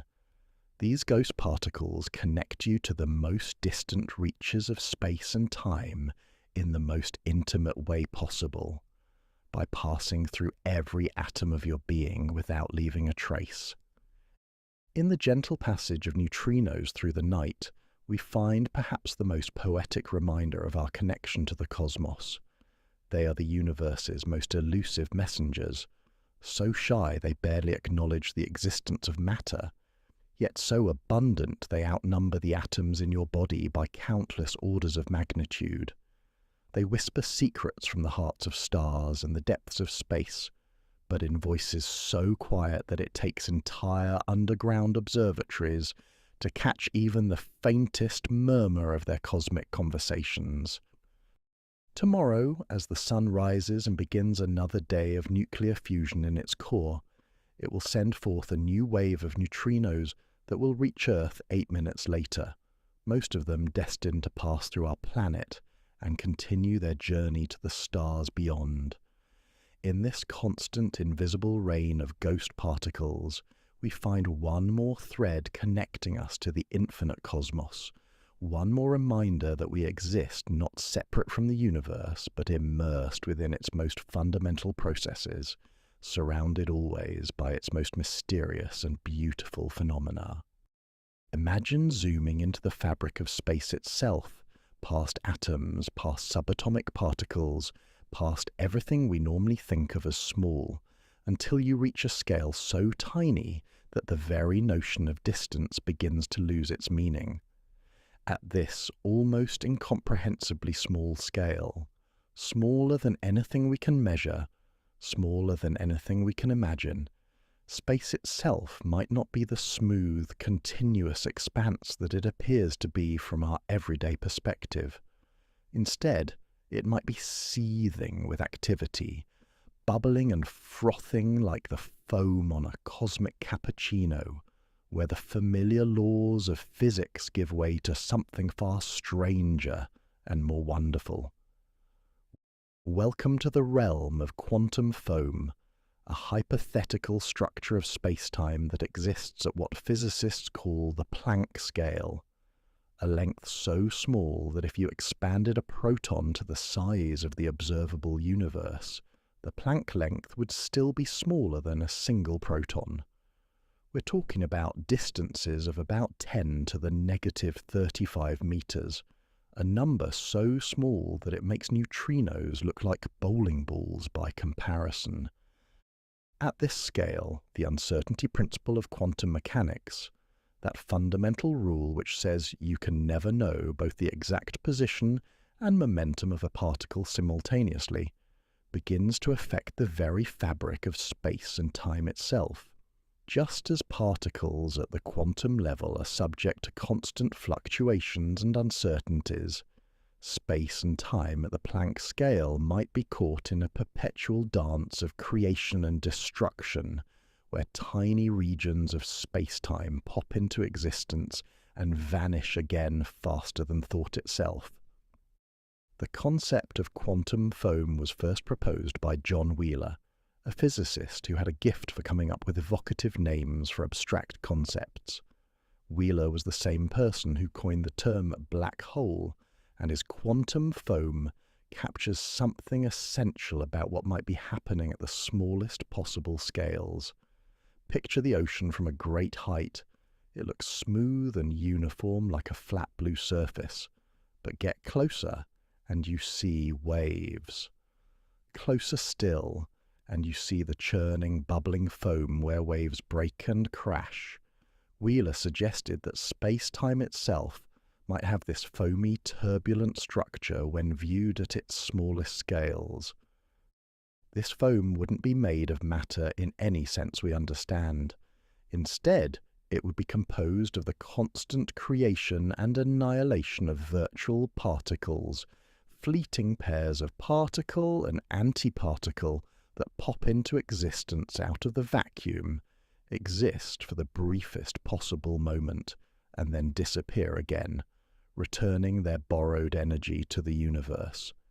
These virtual particles are not hypothetical constructs, but measurable realities that create subtle but detectable effects in the real world. One of the most famous demonstrations of virtual particle effects is the Casimir effect, discovered by Dutch physicist Hendrik Casimir in 1948.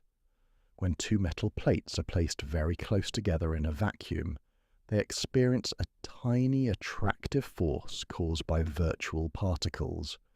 The space between the plates can only accommodate virtual particles with certain wavelengths, while the space outside the plates can accommodate virtual particles of all wavelengths.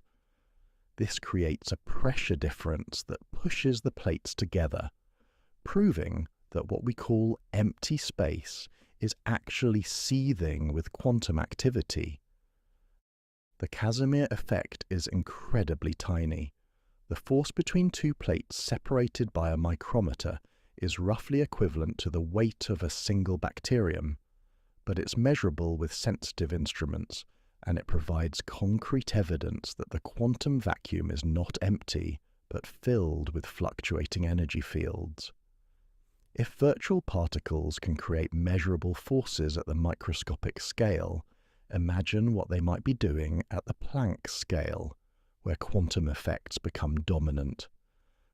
At the scale of quantum foam, the very concepts of distance and time become fuzzy and uncertain.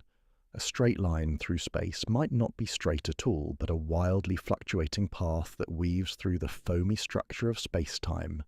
Time itself might not flow smoothly, but in tiny discontinuous jumps, like frames in a cosmic movie projected at an unimaginably high frame rate. This has profound implications for our understanding of the universe's fundamental nature. If space-time is indeed foamy at the smallest scales, then the smooth, continuous space described by Einstein's general relativity is just an approximation, a statistical average over countless quantum fluctuations. Much like the apparent smoothness of a sandy beach hides the fact that it's composed of countless individual grains. The relationship between quantum foam and black holes is particularly intriguing. Stephen Hawking showed that black holes should evaporate by emitting radiation, a process now known as Hawking radiation. This radiation is thought to arise from virtual particle pairs created near the black hole's event horizon. Normally, virtual particle pairs annihilate each other and disappear, but near a black hole, one particle from the pair might fall into the black hole while the other escapes, causing the black hole to gradually lose mass and energy. This process connects the largest and smallest scales in the universe in a beautiful way. Black holes, some of the most massive objects in existence, slowly evaporate through processes involving the smallest possible fluctuations in space-time. It's as if the universe has a built-in mechanism for recycling even its most extreme structures, powered by the constant bubbling of quantum foam. The study of quantum foam touches on some of the deepest questions in physics. How do we reconcile the smooth, curved space-time of general relativity with the uncertain, probabilistic world of quantum mechanics? Is space-time fundamentally discrete, made up of tiny, indivisible units, or is it continuous at all scales? These questions are at the heart of the search for a theory of quantum gravity, a framework that would unite our understanding of the very large and the very small.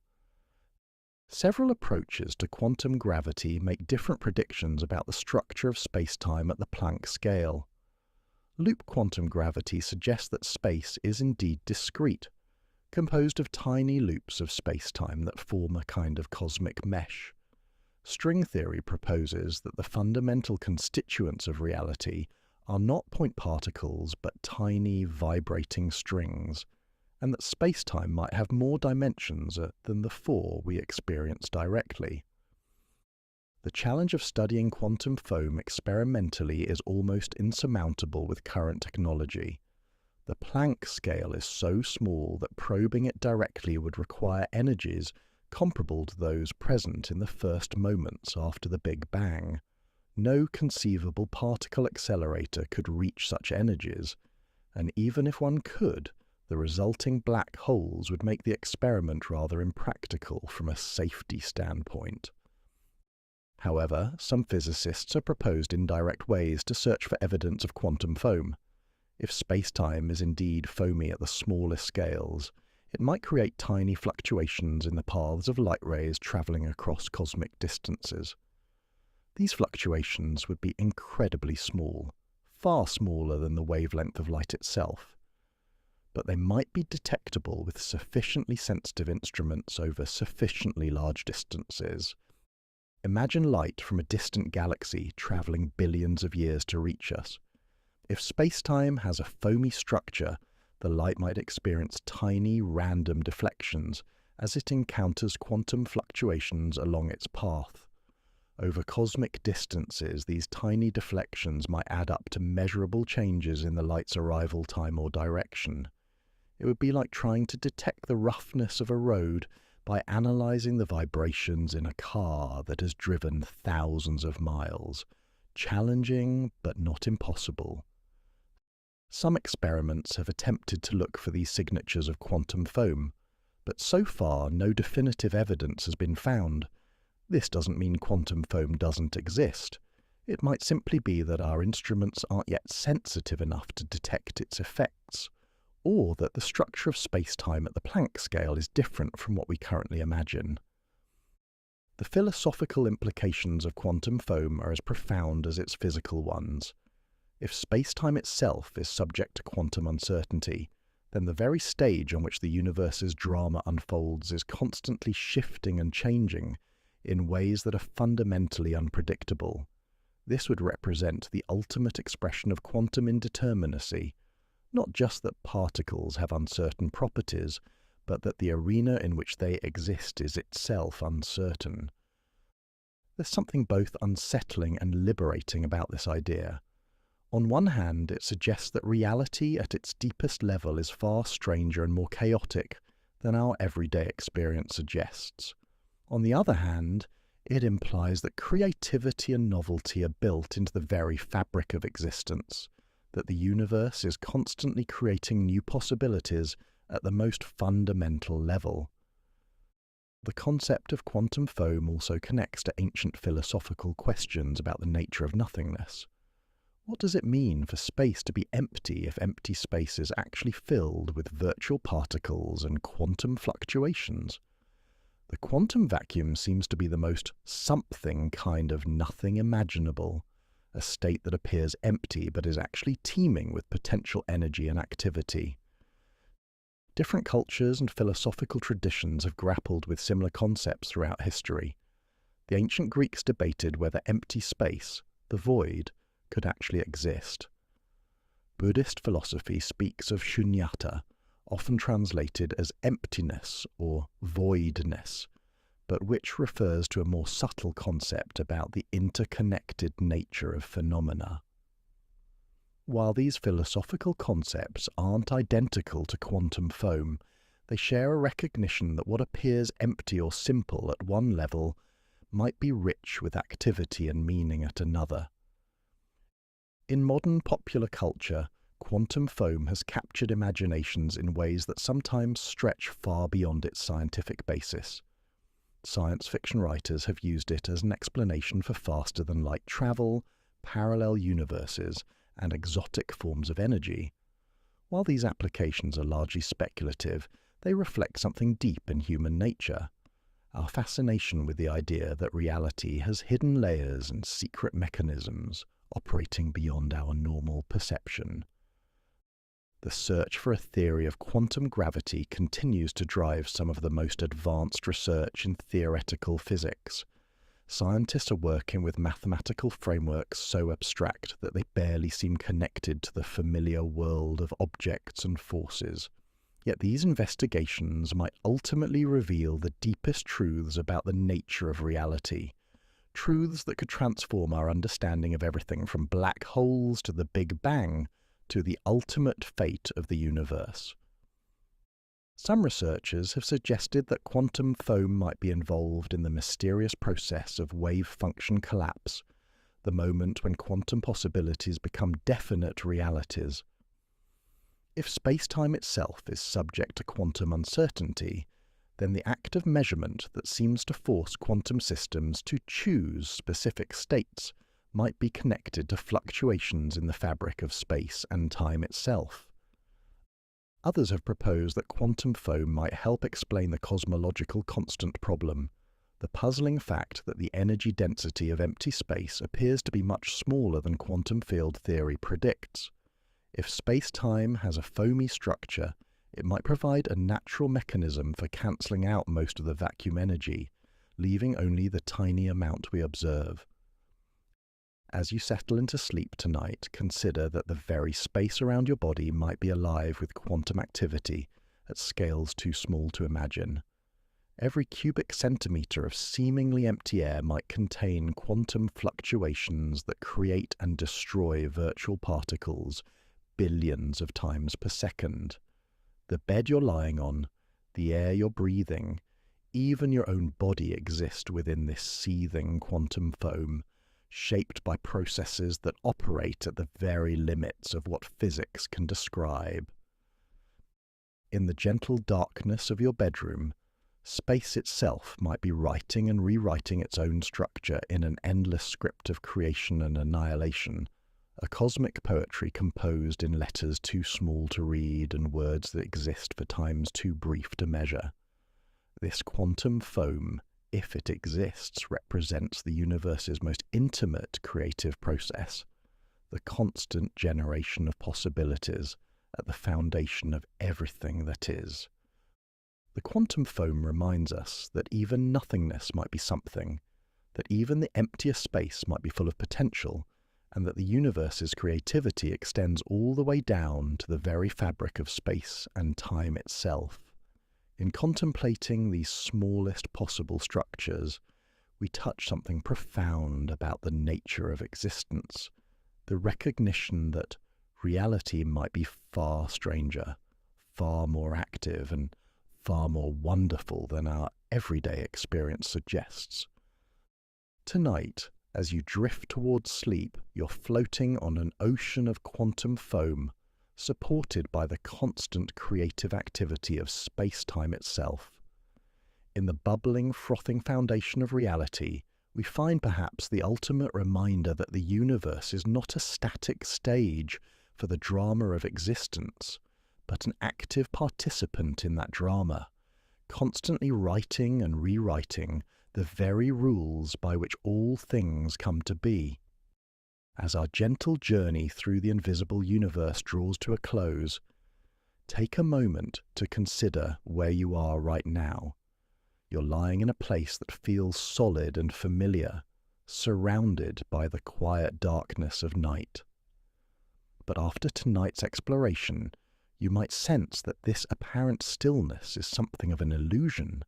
The very atoms of your body were once cosmic dust, drifting for millions of years through the space between stars before finding their way into the molecules that make up your bones, your blood, your thoughts themselves. Right now, cosmic rays are streaming through your bedroom, carrying stories from stellar explosions that happened when the universe was young. Neutrinos by the trillions are ghosting through your body, as if you were made of the thinnest mist, connecting you in the most intimate way to nuclear fires burning in the hearts of distant suns.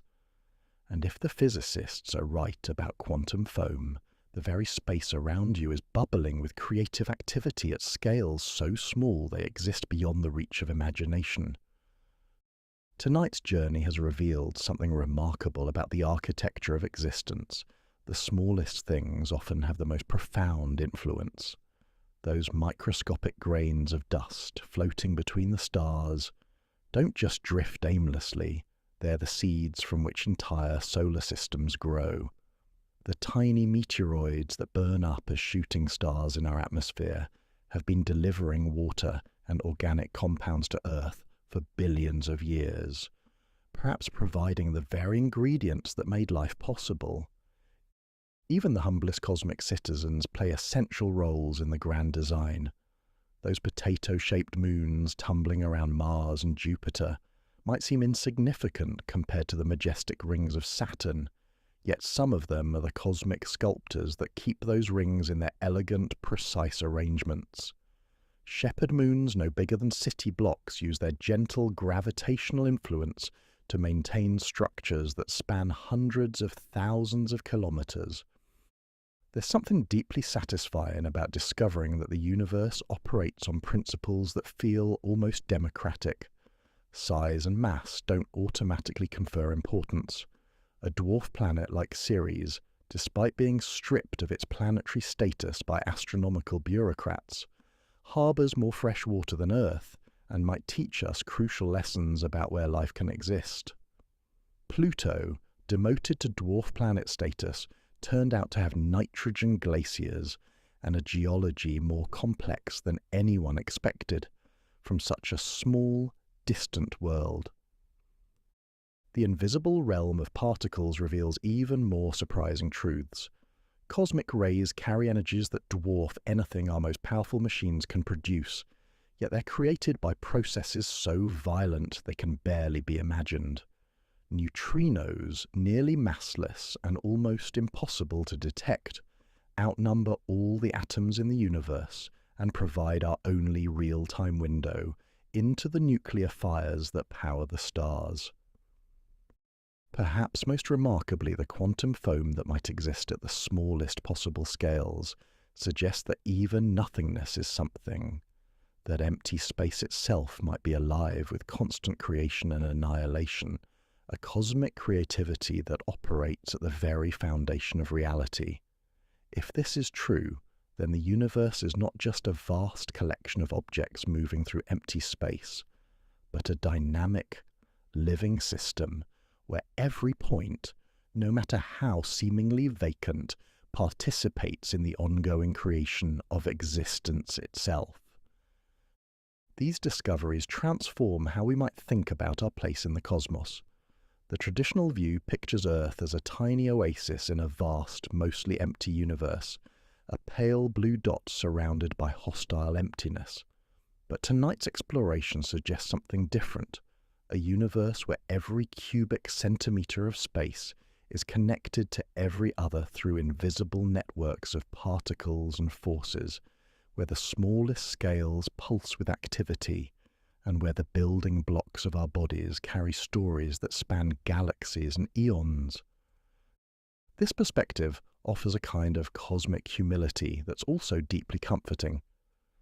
If the universe's smallest citizens can play such crucial roles in the grand scheme of things, perhaps our own modest place in the cosmic order is more significant than it might appear.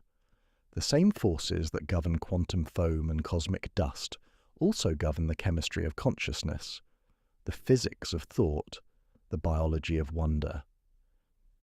As you settle into sleep tonight, you carry with you not just the knowledge of these invisible realms, but a new way of sensing your connection to them.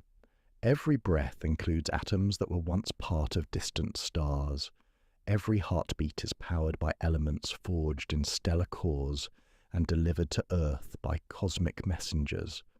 The very capacity for wonder that brought you on tonight's journey is itself a product of this vast, interconnected cosmos of the small. In the gentle darkness, surrounded by the invisible activity of particles and forces too small to see, but too important to ignore, rest easy knowing that you are not separate from the universe's smallest citizens.